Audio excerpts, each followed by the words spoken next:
Assalamualaikum warahmatullahi wabarakatuh, dan selamat pagi teman-teman.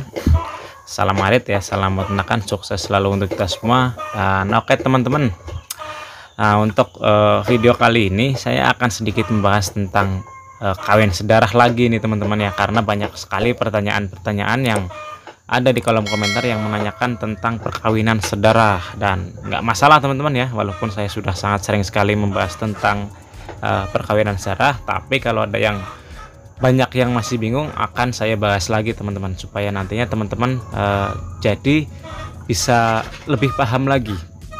Dan ini sekaligus saya akan sedikit menjawab ya tentang pertanyaan-pertanyaan yang ada di kolom komentar ya, terkait tentang perkawinan sedarah, dan akan saya berikan contoh ataupun hasil dari perkawinan sedarah pada peternak kelinci.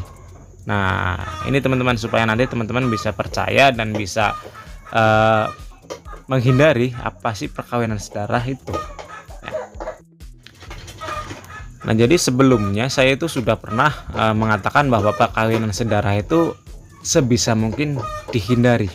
Nah kenapa sih? Nah karena ada beberapa hal yang harus teman-teman hindari ketika teman-teman beternak kelinci itu ingin menghasilkan kualitas yang bagus ya, dari segi anakannya, dari segi dagingnya, dan lain sebagainya. Itu hindari teman-teman, karena itu akan mempengaruhi bagaimana perkembangan dari kelinci itu ya, yang dihasilkan dari perkawinan sedarah. Dan beberapa bulan yang kemarin teman-teman ya, saya uji coba tentang perkawinan sedarah, dan yang saya kawinkan antara perkawinan sedarah adalah anak dari si satu induk teman-teman. Jadi satu induk menghasilkan 7 ekor anakan. Nah dari 7 ekor anakan itu ada jantan dan betina teman-teman. Nah jadi saya ambil 2 ekor ya, satu pejantan dan satu betina, saya kawinkan sedarah. Nah hasilnya seperti yang ada di depan teman-teman ini. Nah di depan teman-teman ini adalah hasil dari perkawinan sedarah teman-teman. Nah apa sih minusnya dari perkawinan sedarah? Nah nanti akan saya jelaskan dari kelinci yang ini teman-teman, yang ada di depan teman-teman semua. Dan ini mohon maaf teman-teman ya, agak sedikit videonya agak kurang jelas ya, karena terserang sinar matahari dari luar teman-teman. Nah tapi semoga masih bisa kelihatan ya kelincinya. Nah jadi ini usia kelinci sudah sekitar 2 bulan teman-teman ya, usianya sudah sekitar 2 bulan. Nah pakan yang biasa saya gunakan ya contoh seperti ampas tahu. Nah kalau untuk sekarang saya tambahi pelet teman-teman, karena kesibukan saya yang kemarin itu sekitar beberapa bulan yang lalu itu sangat sibuk sekali. Jadi untuk mencari ampas tahu agak sedikit kewalahan dengan waktu kerja saya. Jadi saya gantikan pelet yang pakan siap saji ya, yang tidak usah saya olah lagi. Nah itu teman-teman. Jadi ini hasilnya ya. Jadi seperti yang teman-teman tanyakan di kolom komentar, Mas apa sih bahayanya ketika kita mengawinkan kelinci sedarah? Nah bahayanya seperti ini teman-teman. Nah ini sambil saya jelaskan ya. Nah ini saya akan mendekat ke kelincinya. Nah bahaya seperti ini, lihat teman-teman ya. Biasanya kelinci normal ketika sedang rebahan seperti ini kakinya tidak ke samping. Nah tapi kalau kelinci ini kakinya itu ke samping teman-teman. Karena apa? Nah karena kelincinya, kaki dari kelinci ini tuh cacat bukan karena kejepit ataupun pas kecil itu salah itu ya. Biasanya kalau kecil itu kejepit dari lubang-lubang yang seperti ini ya, itu enggak teman-teman, ataupun pas besarnya kejepit enggak. Tapi ini pas dari lahirnya teman-teman, dari bayinya itu kakinya sudah ke samping. Nah seperti ini teman-teman. Nah ini bukan patah teman-teman ya, bukan patah ataupun bukan apa, ini enggak teman-teman. Nah lihat tuh dua-duanya ya.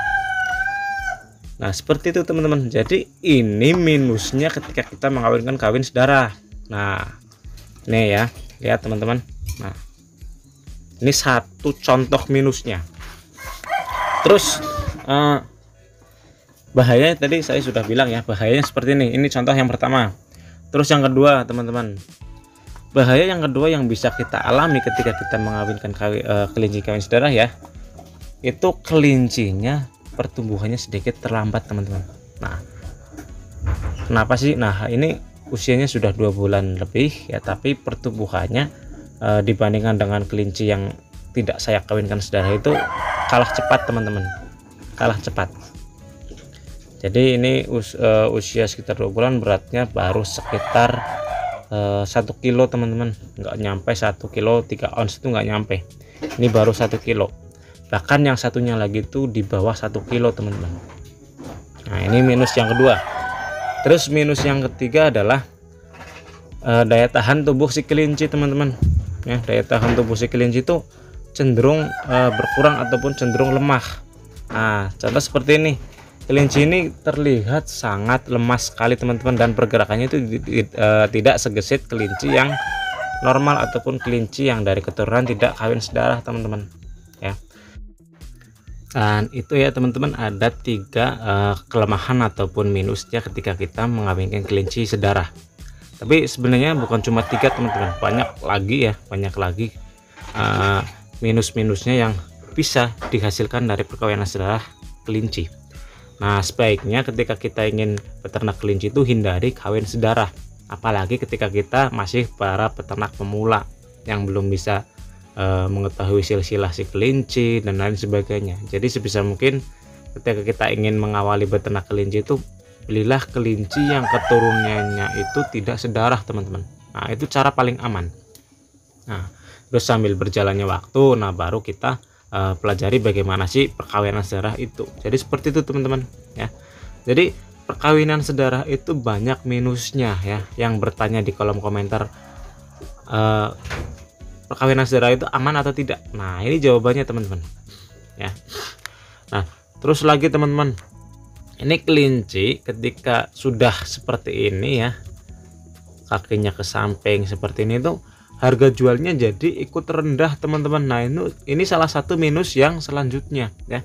Harga jualnya juga termasuknya sangat rendah. Karena apa? Karena kelinci ini cacat ya, jadi nggak bisa kita jadikan pejantan ataupun betina. Nah kalau untuk kelinci ini sendiri betina teman-teman ya, kelinci ini betina, jadi sudah bisa dipastikan bahwa kelinci ini tidak masuk kriteria dalam indukan yang bagus. Itu sangat jauh sekali teman-teman, karena kecacatan yang dialami oleh si kelinci itu. Maka dari itu kita harus benar-benar menghindari perkawinan sedarah kalau ingin mendapatkan hasil yang maksimal dalam beternak. Nah itu teman-teman. Terus lanjutan lagi teman-teman, kelinci ini bisa masuk ataupun kategori pedaging teman-teman, dijualnya paling kiloan ya, karena saya sudah pernah menjelaskan bahwa beternak kelinci itu yang dijadikan kelinci pedaging adalah kelinci pejantan. Kalau untuk betina kita jadikan indukan ya, tapi indukannya itu harus pilih-pilih supaya nantinya indukannya berkualitas. Nah tapi kalau untuk seperti ini sudah bisa dipastikan bahwa ini masuknya kriteria pedaging walaupun ini kelinci betina teman-teman. Nah itu minus yang selanjutnya. Jadi banyak sekali minusnya teman-teman ya, karena ketika kualitasnya itu sudah mulai menurun, itu minusnya banyak sekali teman-teman. Nah itu harus teman-teman hindari seperti itu. Nah jadi itu sedikit pembahasan tentang hasil dari perkawinan sedarah dan berupa contohnya ya. Contoh dari hasil perkawinan sedarah yang menurut saya itu tidak patut untuk ditiru dan tidak patut untuk dilakukan. Nah semoga ini bisa menjadi sedikit ilmu tambahan pada teman-teman semua dalam beternak kelinci khususnya ya. Semoga bisa menambah wawasan supaya nantinya teman-teman dalam beternak kelinci tidak salah arah dan tidak salah ataupun tidak asal dalam mengawinkan kelinci. Dan mungkin cukup sekian dari saya teman-teman ya. Sekian, wassalamualaikum warahmatullahi wabarakatuh.